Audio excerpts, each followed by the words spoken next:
जय भीम दोस्तों। अगर आपने इस वीडियो को देखने के लिए क्लिक कर लिया है तो दिल थामकर इसे अंत तक जरूर देखिए। फूलन देवी का जन्म 10 अगस्त 1963 को उत्तर प्रदेश के एक छोटे से गांव में एक निम्न वर्गीय मल्लाह परिवार में हुआ था। उनका जीवन कठिनाइयों और संघर्षों से भरा रहा। बाल्यावस्था में ही उनका विवाह एक अधेड़ उम्र के व्यक्ति से कर दिया गया, जहां उन्हें शारीरिक और मानसिक प्रताड़ना सहनी पड़ी। कुछ समय बाद वे अपने ससुराल से भागकर वापस गांव लौट आईं। गांव के जमींदारों और ऊंची जाति के लोगों ने उन्हें अपमानित किया और परेशान किया। इसी दौरान उनके परिवार की जमीन भी हड़प ली गई। इन घटनाओं ने उनके मन में विद्रोह की भावना जगा दी।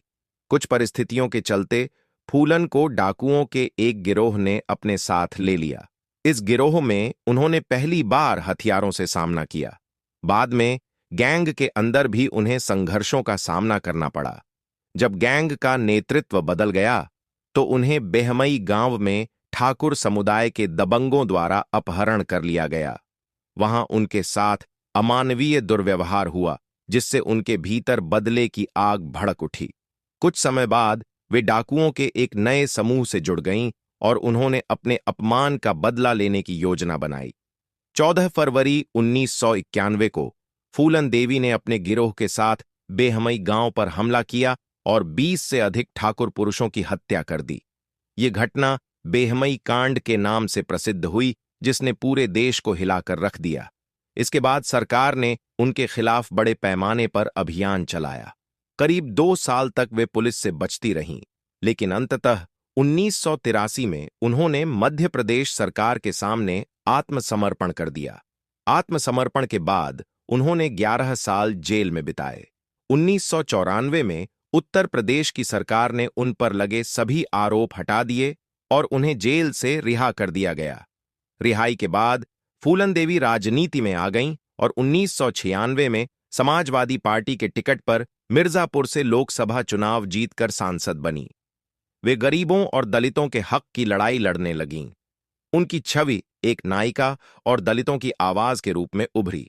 हालांकि 25 जुलाई 2001 को दिल्ली में उनके सरकारी आवास के बाहर उनकी गोली मारकर हत्या कर दी गई। हत्या का आरोप शेर सिंह राणा नामक व्यक्ति पर लगा, जिसने इसे ठाकुर समाज की ओर से बदले की कार्रवाई बताया। फूलन देवी का जीवन संघर्ष, साहस और विद्रोह की मिसाल है। वे भारतीय समाज में जातिगत अन्याय और उत्पीड़न के खिलाफ लड़ाई की प्रतीक बन गईं। फूलन देवी का जीवन केवल एक साधारण डकैत से नेता बनने की कहानी नहीं है, बल्कि यह भारतीय समाज में व्याप्त अन्याय, जातिवाद और पितृसत्ता के खिलाफ एक करारी प्रतिक्रिया भी है। उनकी जिंदगी के हर मोड़ पर संघर्ष और साहस की छाप दिखती है। जब वे जेल से बाहर आईं, तो उनके जीवन में एक नया अध्याय शुरू हुआ। जेल में रहने के दौरान भी वे पूरे देश में चर्चा का विषय बनी रहीं। उनके जीवन पर कई किताबें लिखी गईं और 1994 में शेखर कपूर द्वारा निर्देशित फिल्म बैंडिट क्वीन आई, जो उनके जीवन पर आधारित थी।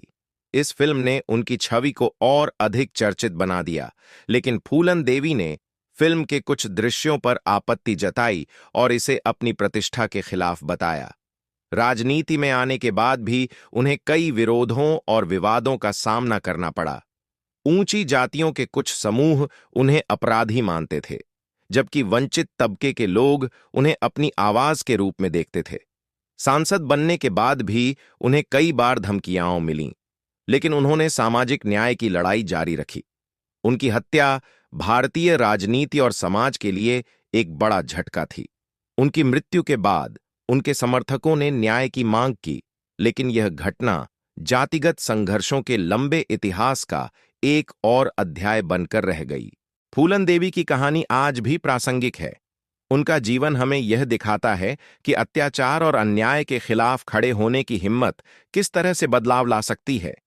वे केवल एक डकैत या राजनेता नहीं थीं, बल्कि वे एक विचार थीं, एक ऐसी शक्ति जिसने समाज के शोषित तबके को यह सिखाया कि अपने हक के लिए लड़ना जरूरी है। फूलन देवी का जीवन भारतीय समाज के दोहरे मानदंडों, जातिगत भेदभाव और पितृसत्ता के खिलाफ विद्रोह की जीवंत मिसाल है। उनका सफर एक आम ग्रामीण लड़की से लेकर बैंडिट क्वीन और फिर एक सांसद बनने तक का था। लेकिन यह सिर्फ एक व्यक्ति की कहानी नहीं थी। यह उस समाज की कहानी थी जहां निचले तबके और महिलाओं को सदियों से दबाया जाता रहा है। उनके संघर्ष की शुरुआत बचपन से ही हो गई थी। उनके परिवार के पास सीमित संसाधन थे और समाज में जातिगत भेदभाव इतना गहरा था कि उनके जैसे लोग हमेशा दोयम दर्जे का जीवन जीने को मजबूर होते थे। शादी के बाद उन्होंने अपने पति के अत्याचारों का सामना किया, लेकिन वहां से भागने की हिम्मत दिखाई, जो उस समय एक क्रांतिकारी कदम था। बेहमई हत्याकांड के बाद फूलन देवी देश भर में चर्चा का केंद्र बन गईं। कुछ लोग उन्हें न्याय की देवी मानते थे, जबकि कुछ उन्हें एक खतरनाक डकैत कहते थे। पुलिस और सरकार ने उनके गिरोह पर शिकंजा कसना शुरू कर दिया। अंततः 1983 में मध्य प्रदेश सरकार के साथ हुए एक समझौते के तहत उन्होंने आत्मसमर्पण कर दिया। इस आत्मसमर्पण को बड़े पैमाने पर प्रचारित किया गया, जिसमें शर्त थी कि उन्हें मौत की सजा नहीं दी जाएगी और उनके गिरोह के अन्य सदस्यों को भी उचित कानूनी प्रक्रिया का लाभ मिलेगा। जेल में बिताए गए 11 साल उनके जीवन का महत्वपूर्ण हिस्सा थे। जेल में रहते हुए उन्होंने भारतीय न्याय व्यवस्था और राजनीति को करीब से समझा। 1984 में उत्तर प्रदेश सरकार द्वारा सभी आरोप हटा दिए जाने के बाद उनकी रिहाई हुई। इसके बाद उन्होंने राजनीति में कदम रखा और समाजवादी पार्टी से जुड़ गईं। 1996 में वे मिर्जापुर से लोकसभा सांसद चुनी गईं। सांसद बनने के बाद उन्होंने गरीबों, दलितों और महिलाओं के अधिकारों के लिए काम किया। वे एक सामाजिक कार्यकर्ता की तरह काम कर रही थीं, लेकिन उनके विरोधी अब भी सक्रिय थे। 25 जुलाई 2001 को उनकी हत्या दिल्ली स्थित उनके सरकारी आवास के बाहर कर दी गई। हमलावर शेर सिंह राणा ने दावा किया कि उसने ठाकुर समाज के अपमान का बदला लेने के लिए यह हत्या की। उनकी मृत्यु के बाद देश भर में उनके समर्थकों में आक्रोश फैल गया। वे एक ऐसी नेता थीं जिन्होंने समाज के दबे कुचले वर्ग को आवाज दी थी। उनके जीवन ने भारतीय समाज में मौजूद जातिगत भेदभाव और अन्याय को उजागर किया। आज भी फूलन देवी का नाम संघर्ष, साहस और प्रतिशोध की प्रतीक के रूप में लिया जाता है। उनका जीवन हमें यह सिखाता है कि कोई भी परिस्थिति कितनी भी कठिन क्यों न हो, अगर इंसान में हिम्मत और जज्बा हो तो वह अपने हालात बदल सकता है। वे एक विचार बन गईं, एक ऐसी विचारधारा जो शोषितों को उनके अधिकारों के लिए लड़ने की प्रेरणा देती है।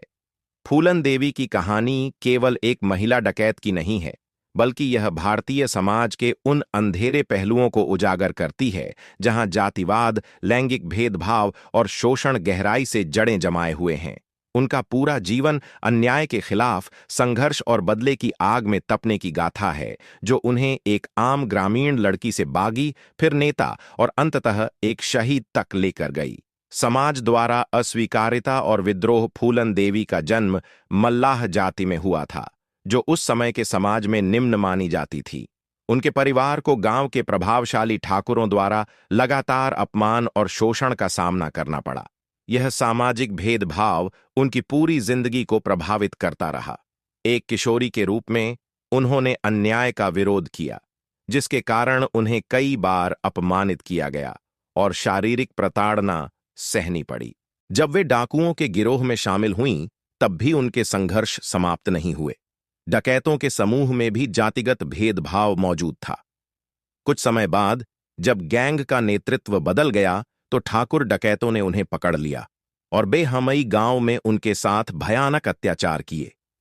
यह घटना उनके जीवन की सबसे दर्दनाक घटनाओं में से एक थी, जिसने उनके अंदर बदले की आग जला दी। बेहमई हत्याकांड और पुलिस का पीछा। 1981 में उन्होंने अपने गिरोह के साथ बेहमई गांव में धावा बोला और उन ठाकुरों को मौत के घाट उतार दिया जिन्होंने उनके साथ अत्याचार किया था। इस घटना ने पूरे देश में हलचल मचा दी। फूलन देवी को भारत की सबसे खतरनाक महिला डकैत के रूप में देखा जाने लगा। पुलिस ने उनके खिलाफ बड़े स्तर पर अभियान चलाया, लेकिन वे लगभग 2 साल तक बचती रहीं। आत्मसमर्पण और जेल का सफर। 1983 में जब सरकार और प्रशासन ने उनसे आत्मसमर्पण की अपील की, तो उन्होंने कुछ शर्तों के साथ आत्मसमर्पण किया। यह आत्मसमर्पण ऐतिहासिक था, जिसमें हजारों लोगों की भीड़ मौजूद थी। उन्होंने 11 साल जेल में बिताए, जहां वे एक विचारधारा से प्रेरित होकर अपने भविष्य की योजना बनाने लगीं।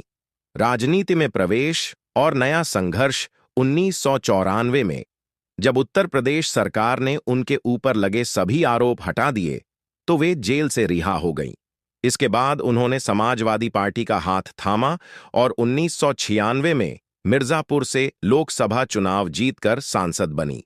संसद में उन्होंने गरीबों, दलितों और महिलाओं के अधिकारों के लिए आवाज उठाई। हालांकि राजनीति में प्रवेश के बाद भी उनके जीवन में शांति नहीं आई। हत्या और एक विचारधारा का अंत 25 जुलाई 2001 को दिल्ली स्थित उनके सरकारी आवास के बाहर उनकी गोली मारकर हत्या कर दी गई। शेर सिंह राणा नामक व्यक्ति ने दावा किया कि उसने ठाकुर समाज के अपमान का बदला लेने के लिए यह हत्या की। फूलन देवी की विरासत। फूलन देवी की मृत्यु के बाद भी उनकी कहानी लोगों को प्रेरित करती रही। वे सिर्फ एक डकैत या नेता नहीं थीं, बल्कि वे एक विचारधारा थीं। एक ऐसी विचारधारा जो शोषितों को अपने हक के लिए लड़ने की प्रेरणा देती है। आज भी वे भारत में जातिगत और लैंगिक समानता की लड़ाई का प्रतीक बनी हुई हैं। उनकी जीवन गाथा यह साबित करती है कि सामाजिक अन्याय के खिलाफ लड़ने की ताकत रखने वाला कोई भी व्यक्ति इतिहास बना सकता है। अगर आपको यह वीडियो पसंद आया हो तो लाइक, शेयर और सब्सक्राइब करना न भूलें। साथ ही बेल आइकन दबाएं ताकि आपको ऐसे ही रोचक वीडियो की सूचना मिलती रहे हैं। धन्यवाद। फिर मिलेंगे अगले वीडियो में। जय भीम।